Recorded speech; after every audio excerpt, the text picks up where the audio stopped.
Good day, and we are diving straight into a developing story that has sent shockwaves across Nigeria. Former Attorney General of the Federation, Abubakar Malami, has reportedly been rearrested by the Department of State Services just moments after walking out of Kuje Prison. Yes, you heard that correctly. He had just met his bail conditions, secured his release, and was barely free before DSS operatives reportedly moved in again.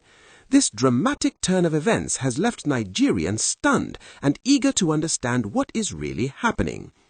Let's paint the picture. Malami, who served as Nigeria's Attorney General and Minister of Justice under former President Muhammadu Buhari, had been in custody at Kuje Correctional Center. He was reportedly being held on allegations of corruption, money laundering, and abuse of office during his tenure. These are serious accusations, and Nigerians have been closely watching how the case would unfold. Earlier today, news broke that Malami had fulfilled his bail conditions. His legal team worked overnight to meet all court requirements, and his release was granted. Family members, supporters, and lawyers gathered at the prison gates to receive him.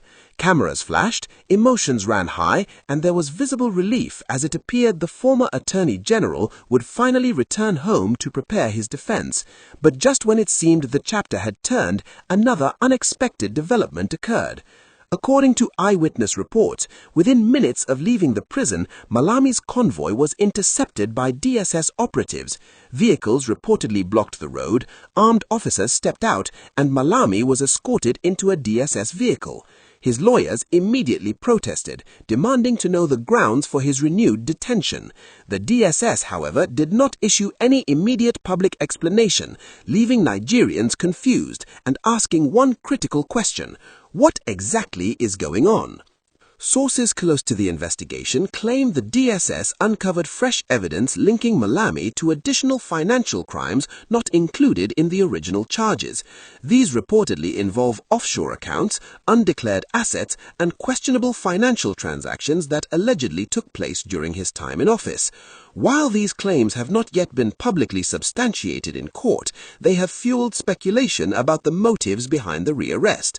Some analysts believe the move may be connected to ongoing investigations into officials from the previous administration. President Bola Tinubu's government has emphasized accountability and anti-corruption as key priorities, and many see this as a demonstration of that commitment. Others suggest the rearrest could be a precautionary measure to prevent Malami from interfering with investigations or leaving the country. Nigeria has witnessed cases in the past where high-profile figures were granted bail and later disappeared abroad, never to return. Authorities may be determined to prevent such an outcome. Malami's legal team has already condemned the rearrest, describing it as unlawful, politically motivated, and a violation of his constitutional rights.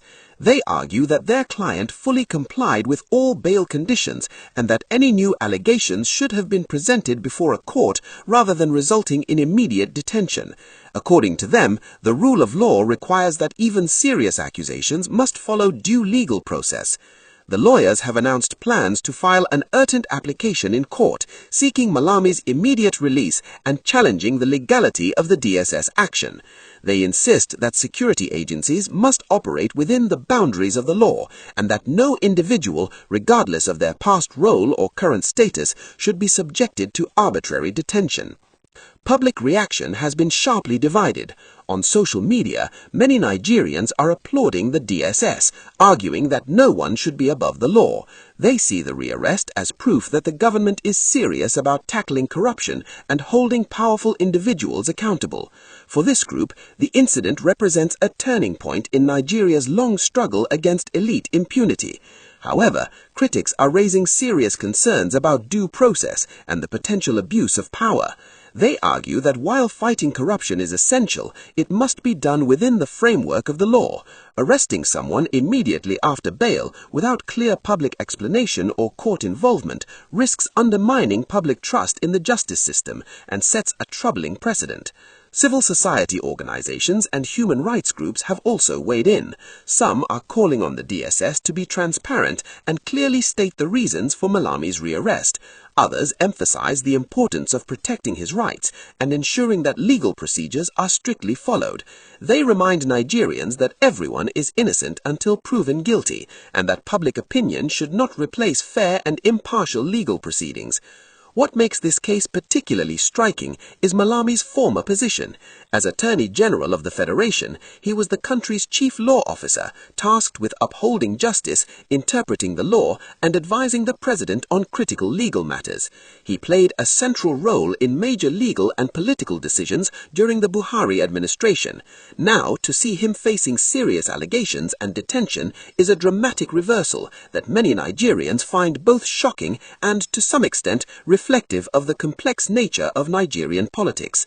As of now, Malami is reportedly being held at a DSS facility in Abuja, while his legal team works around the clock to secure his release once again.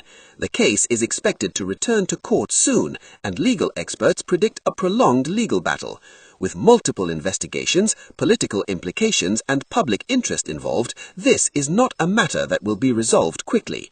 This situation serves as a reminder of how complex and unpredictable Nigeria's justice system can be, particularly when powerful individuals are involved. It also raises important questions about accountability, the independence of security agencies, and whether justice can truly be served when politics and power intersect. Nigerians are watching closely, and the outcome of this case may have far-reaching implications for the Nigerian legal and political landscape. We will continue to monitor this story closely and bring you updates as they emerge. What do you think about this development? Do you believe the DSS is justified in rearresting Malami, or do you think this represents an overreach of power? Drop your thoughts in the comment section. Your perspective matters, and this is a conversation Nigeria needs.